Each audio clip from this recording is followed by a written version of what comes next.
ময়মনসিংহে BNP chairman Tarique রহমানের নির্বাচনী জনসভায় বিষয়ে জানাবেন আমাদের সহকর্মী। কিছুক্ষণের মধ্যেই তারেক রহমান পৌঁছাবেন সেখানে আছেন সহকর্মী ইমরান হাসান রাব্বি। আপনার কাছে জানতে চাই, তারেক রহমান কতক্ষণ নাগাদ তার পৌঁছাতে লাগতে পারে, সেই সাথে নেতাকর্মীরা কি বলছেন? নিশ্চয়ই উৎসব মুখর পরিবেশ সেখানে।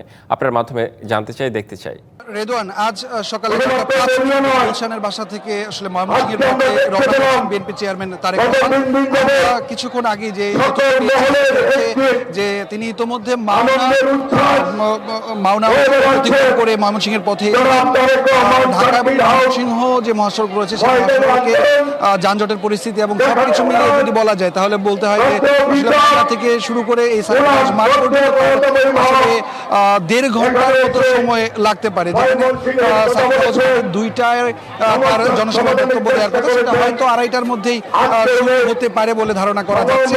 আসলে তার আসার এই খবরে শেরপুর, জামালপুর, নেত্রকোনা, ময়মনসিংহ বিভাগের পার্শ্ববর্তী কিশোরগঞ্জ এবং টাঙ্গাইল জেলা থেকেও বিএনপি এবং বিএনপি যে দল রয়েছে তাদের নেতাকর্মী সমর্থকরা কিন্তু গত রাত থেকেই ময়মনসিংহের দিকে আসতে শুরু করে এবং আজ সকাল থেকেই সার্কিট হাউস মাঠে কিন্তু নেতাকর্মী সমর্থকরা উপস্থিত শুরু করে।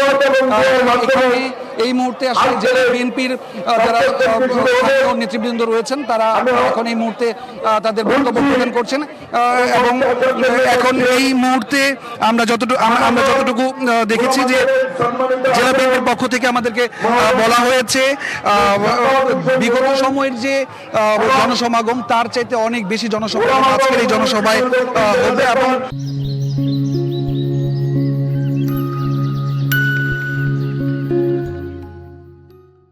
তারই প্রেক্ষিতে কিন্তু জেলা বিএনপির পক্ষ থেকে সকল ধরনের প্রস্তুতি সম্পন্ন করেছে। আমরা জেলা পুলিশের সাথে কথা বলেছি, জেলা পুলিশের পক্ষ থেকে এবং আইন শৃঙ্খলা বাহিনীর পক্ষ থেকে বেশ কয়েক স্তরের নিরাপত্তা ব্যবস্থা কিন্তু নেওয়া হয়েছে। আমরা দেখেছি সকাল থেকেই এখানে পুলিশ, আনসার এবং র্যাব সহ সেনাবাহিনীর সদস্যরা এখানে উপস্থিত রয়েছেন এবং গতকাল রাত থেকেই কিন্তু এই সার্কিট হাউস মাঠ এবং তার আশপাশের যে এলাকাগুলো রয়েছে সেই এলাকায় যান চলাচল সীমিত করা হয়েছে এবং জনসাধারণ প্রবেশের ক্ষেত্রেও কিন্তু আসলে এখানে আইন শৃঙ্খলা বাহিনীর সদস্যরা তাদেরকে তল্লাশি করেছেন।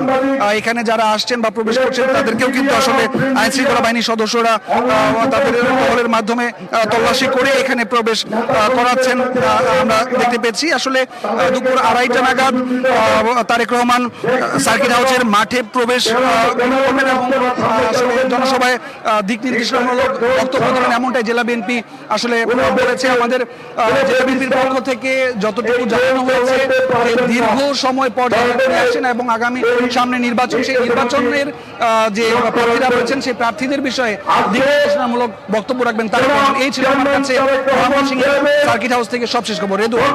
অর্থাৎ ধারণা করা হচ্ছে দুপুর 2:30টা নাগাদ তিনি কথা বলতে পারেন। ধন্যবাদ আপনাকে রাব্বি যুক্ত হবার জন্য।